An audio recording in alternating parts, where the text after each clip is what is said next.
ውድ የትንቢት ቃል የወንጌል አገልግሎት ሳምንታዊ የመጽሐፍ ቅዱስ ጥናት ታዳሚያን በያላችሁበት የጌታችን የኢየሱስ ክርስቶስ ጸጋና ሰላም ይብዛላችሁ። ይህ በየሳምንቱ ወደ እናንተ ይዘን የምንመጣው የመጽሐፍ ቅዱስ ጥናት ትምህርት ሲሆን በዚህ በተከታታይ በያዝነው ጥናታችን ከእግዚአብሔር ጋር ባለን ግንኙነት ስለማደግ እያጠና እንገኛለን። ይህ የጥናታችን ሶስተኛ ክፍል ነው። በተለየ መንገድ ስለ ትዕቢትና ራስን ማዋረድ በዚህ ጥናታችን እንመለከታለን። ጸሎት በማድረግ እንጀምር። እግዚአብሔር ሆይ እናመሰግንሃለን፣ ስለረዳሃን፣ ስላገዝከን፣ በሁሉ ስለደገፍከን ተመስገን። አሁንም ቃልን ስናጠና ሳለ በቅዱስ መንፈስ አማካኝነት አስተምረን፣ ኃይል ጉልበት ሁነን። ስለሰማህን ተመስገን። በጌታ በኢየሱስ ስም አሜን። በሉቃስ 14 ቁጥር 11 ላይ እግዚአብሔር ቃል እንደዚህ ይላል፣ ራሱን ከፍ የሚያደርግ ሁሉ ይዋረዳልና ራሱንም የሚያዋርድ ከፍ ይላል ይለናል።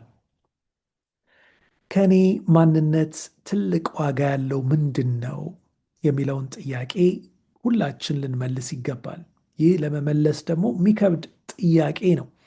ብዙ ዋጋ አለኝ ካልኩኝ እኔ የሆንኩትንና ያሳካሁትን በሙሉ በራሴ ኃይል እንዳደረግኩት በትዕቢት እየተናገርኩኝ ይሆናል።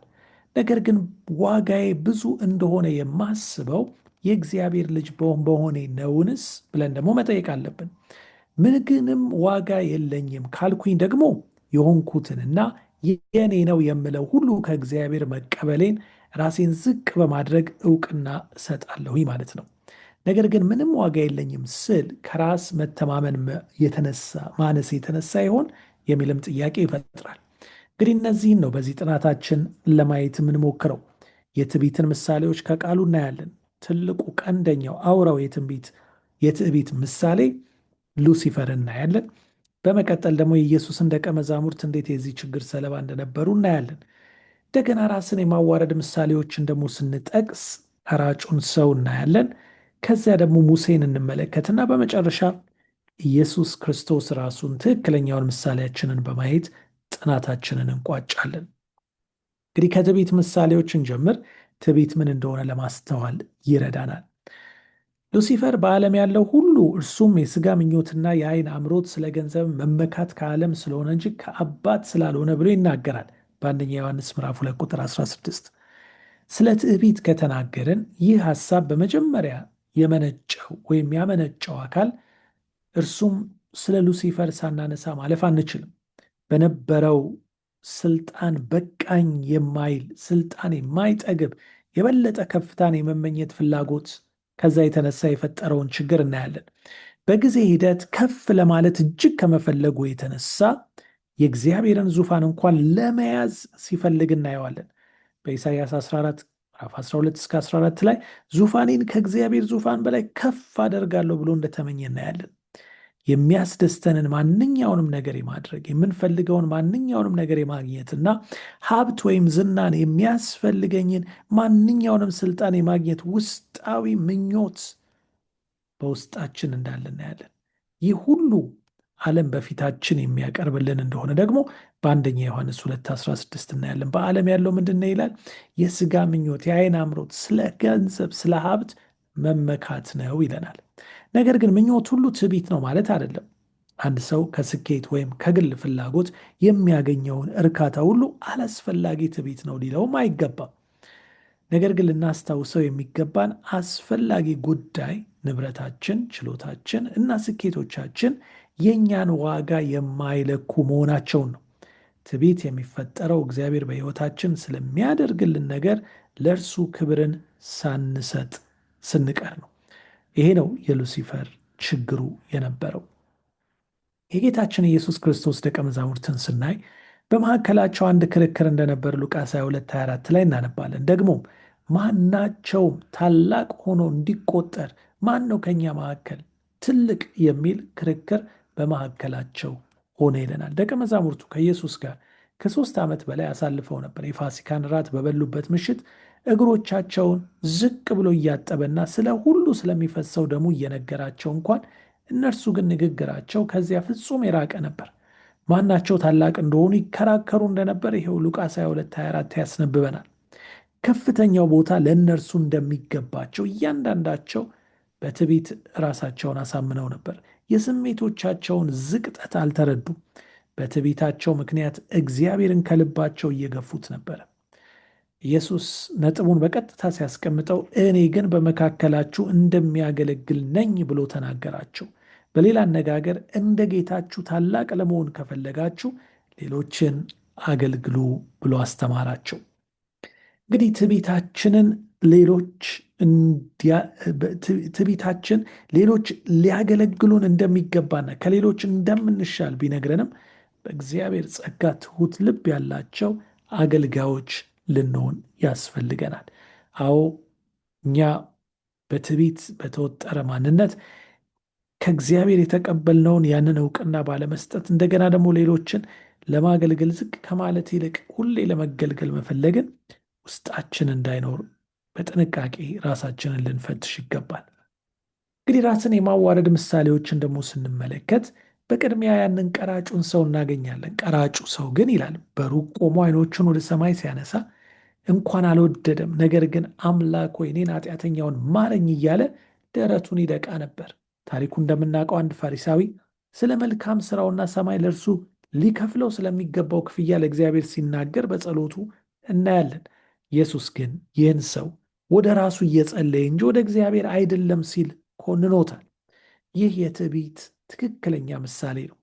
በአንጻሩ ደግሞ ያ ቀራጭ ኃጢአተኝነቱ ተሰምቶት እግዚአብሔር እንዲረዳው ሲለምን እንመለከታለን። በእግዚአብሔር ፊት ራሱን በትህትና በማቅረቡ ጻድቅ ሆኖ ወደ ቤቱ ተመለሰ። ምክንያቱም ራሱን ከፍ የሚያደርግ ሁሉ አለ ጌታችን ያን ምሳሌ ከተናገረ በኋላ ይዋረዳል፣ ራሱን ግን የሚያዋርድ ከፍ ይላል ይለናል። እውነተኛ ትህትና የሚጀምረው ኃጢአታችንን ስናምን ክርስቶስ እንዲያግዘን ስንጠይቅ ነው። ከዚያን በኋላ ነው እንግዲህ ሌሎችን ዝቅ አድርገን መመልከትን እምንቶ የታይታን ሕይወት የምንቶ እውቅናን ከራሳችን ሳይሆን ከሌሎች የምናገኝ ይሆናል። የእግዚአብሔርን ጸጋ እንቀበላለን። ይህንንም ጸጋ ለሌሎች እናካፍላለን። ይህ ሁሉም የሆነው መቼ ነው? ራሳችንን በትህትና ዝቅ አድርገን ኃጢአተኝነታችንን አምነን ክርስቶስ እንዲያግዘን ስንጠይቅ ነው። ሙሴም ሌላ የትህትና ምሳሌ ነው። ሙሴ ካደገ በኋላ የፈርዖን የልጅ ልጅ እንዳይባል በእምነት እምቢ አለ። ለጊዜው በኃጢአት ከሚገኝ ደስታ ይልቅ ከእግዚአብሔር ሕዝብ ጋር መከራን መቀበልን መረጠ ይላል። ሙሴ ቀጣዩ የፈርዖን ምትክ ሆኖ የግብፅ ንጉሥ እንዲሆን በቤተ መንግሥት ውስጥ ሰልጥኖ ነበር። በጦር ስልት የተካነና በእጅጉ የላቀ አእምሮም የነበረው ሰው እንደነበር የሐዋርያት ሥራ 7:22 ይነግረናል። ነገር ግን በ40 ዓመቱ ይህንን ሁሉ ወደ ጎን ጥሎ ከሕዝቡ ጋር ለመሰደድ ወሰነ። አዎ ይህ ብቻ አይደለም፣ ደግሞም ነፃ አውጪ እርሱ ራሱ ነበር።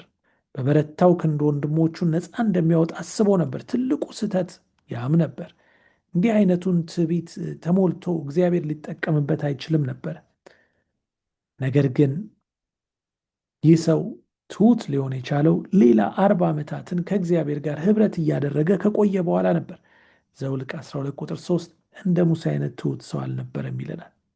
ከዚያን ጊዜ መቅሰፍቶችን ይልክ ዘንድ ባህርን ከፍሎ ይሻገር ዘንድ 10ሩን ትእዛዛት ይቀበል ዘንድ እግዚአብሔር በቀጥታ ከእርሱ ጋር ይነጋገር ዘንድ እግዚአብሔር ሊጠቀምበት ዝግጁ አደረገው። ትሑት በማድረግ አለቱን ከመታው በኋላ ለትዕቢተኛ ተግባሩ ቅጣቱን ለመቀበል እንኳን ጥፋቱን በማመን በትህትና ሲታዘዝ እናየዋለን። በእርግጥም ከሙሴ እንደምንማረው ትህትና በድንገት በውስጣችን የሚመነጭ ሳይሆን እግዚአብሔርን በየዕለቱ እየለመንን የምንሞላው ባህሪ እንደሆነ እንረዳለን። በመጨረሻ የምናገኘው ጌታችን ኢየሱስ ክርስቶስን ነው፣ ትክክለኛው ምሳሌያችንን። በምስሉ እንደ ሰው ተገኝቶ ራሱን አዋረደ፣ ለሞትም ይኸውም የመስቀል ሞትን እንኳን ለመቀበል የታዘዘ ሆነ ይለናል ፊልጵስዩስ 2:8። ኢየሱስ በሥጋ ከመወለዱ በፊት የነበረውን ክብርና ታላቅነት በዚህ ዓለም ያለ ማንኛውም አካል ኖሮት አያውቅ፣ ወደፊትም ሊኖረው አይችልም። ነገር ግን ለእኛ ካለው ፍቅር የተነሳ ሁሉን ተወ። ይህንን መዋረድ ስናስብ ያለን ሁሉ የሆነውን ሁሉ ወይም ልንሆን የምንችለውን ሁሉ ከዚህ ጋር ሲነጻጸር ከግምት እንደማይገባ እንመለከታለን። ኢየሱስ ሰማይን ትቶ ለሰው ልጅ ሁሉ የሞተው የጸጋ ተግባሩን እንደምንረዳና ከእርሱ ጋር ግንኙነት ለማድረግ ላቀረበው ጥሪ ምላሽ እንደምንሰጥ ተስፋ በማድረግ እርሱ ያለ ጥርጥር ራሱን ዝቅ የማድረግ ምሳሌ፣ ትክክለኛ ምሳሌ ነው። ለዚህ ነው በፊልጵስዩስ 2:5 ላይ በክርስቶስ ኢየሱስ የነበረ ይህ ሐሳብ በእናንተ ዘንድ ደግሞ ይሁን ይላል። የእርሱን ምሳሌ በመከተል ለወገኔ ይጠቅማል በማለት ወይም በከንቱ ውዳሴ ምክንያት አንድ እንኳን አታድርጉ ይለናል ጳውሎስ። ነገር ግን እያንዳንዱ ባልንጀራውን ከራሱ ይልቅ እንዲሻል በትሕትና ይቁጠር። እያንዳንዱ ለራሱ የሚጠቅመውን አይመልከት፣ ለባልንጀራው ደግሞ እንጂ ይለናል። ስለዚህ ኢየሱስ በእርግጥም ትክክለኛ ምሳሌያችን ነው። እርሱ የሰማይን ዙፋን ለቆ በእኛ ሥጋ ተገልጦ በበረት ተወልዶ በመስቀል ተሰቅሎ ትክክለኛን ዝቅታ አሳየን። አቤቱ በፍጹም ልቤ አመሰግንሃለሁ ይላል መዝሙር 138። በመላእክት ፊት ዘምርልሃለሁ፣ ወደ ቅዱስ መቅደስ እሰግዳለሁ። ስለ ምሕረትህና ስለ እውነትህ ስምህን አመሰግነዋለሁ። በሁሉ ላይ ቅዱስ ስምህ ከፍ ከፍ አድርገናል። በጠራው ቀን በፍጥነት አድምጠኝ። ነፍሴ በኃይልህ በብዙ አጸናሃት። አቤቱ የምድር ነገሥታት ሁሉ ያመሰግነዋል፣ የአፍህን ቃል ሁሉ ሰምተዋል። በእግዚአብሔርም መንገድ ይዘምራል። የእግዚአብሔርም ክብር ታላቅ ነውና፣ እግዚአብሔር ከፍ ያለ ነውና ወደ ችግረኞችም ይመለከታል፣ ትዕቢተኞችንም ከሩቅ ያውቃል። በመከራ መካከል እንኳን ብሄድ አንተ ያው ታደርገኛለህ። በጠላቶቼ ቁጣ ላይ እጆቼን ትዘረጋለህ፣ ቀኝህም ታድነኛለች። እግዚአብሔር ብድራትን ይመልስልኛል። አቤቱ ምሕረትህ ለዘላለም ነው። አቤቱ የእጅህን ሥራ ቸል አትበል ይላል። በእርግጥም ወገኖች እንግዲህ ራስን በመውደድ ራስን ከፍ በማድረግ ምንድን ነው የሚከሰተው ካልን በትዕቢት ውስጥ ያለውን ሕይወት ነው የምናየው። እሱም ታላቅ ድክመት ነው። ነገር ግን ራስን በማዋረድ ውስጥ ትልቅ ብርታት አለ። ክብራችን የሚጠበቀው ስለ ራሳችን አብዝተን በማሰባችን ሳይሆን እግዚአብሔር በሐሳባችን ሁሉ ውስጥ ሲኖርና ልባችን ለቤዛችንና ደግሞም ለወገኖቻችን ባለን ፍቅር ሲሞላ ነው። ቀለል ያለ ባህሪና የልብ መዋረድ ደስታን የሚሰጥ ሲሆን ራስን መኮፈስ አለመርካትን፣ ማጉረምረምንና የማያቋርጥ ብስጭትን ያስከትላል። ስለ ራሳችን ማሰቡን በቀን ቀንሰን ሌሎችን ማስደሰት ላይ ብናተኩር ወደ መለኮታዊ ብርታት እንደርሳለን ይለናል። በእውነትም እኛ ዝቅ ስንል ከፍ የሚል፣ እኛ ራሳችንን ባዶ ስናደርግ መጥቶ በውስጣችን የሚሞላን ትልቅ አምላክ አለን። ስለ ራሳችን ማሰቡን ቀንሰን ሌሎችን ማስደሰት ላይ ብናተኩር ወደዚህ መለኮታዊ የብርታት የኃይል ምንጭ እንደርሳለን። አዎ ራስን ከፍ ማድረግ ትዕቢት ድክመት ነው። ራስን ዝቅ ማድረግ ማዋረድ ግን ትህትና ትልቅ ብርታት ነው። ይህ እንድንለማመድ ሕይወታችን በዚህ የተቀየረ እንዲሆን እግዚአብሔር በጸጋው ይርዳን። ጌታ ይባርካችሁ።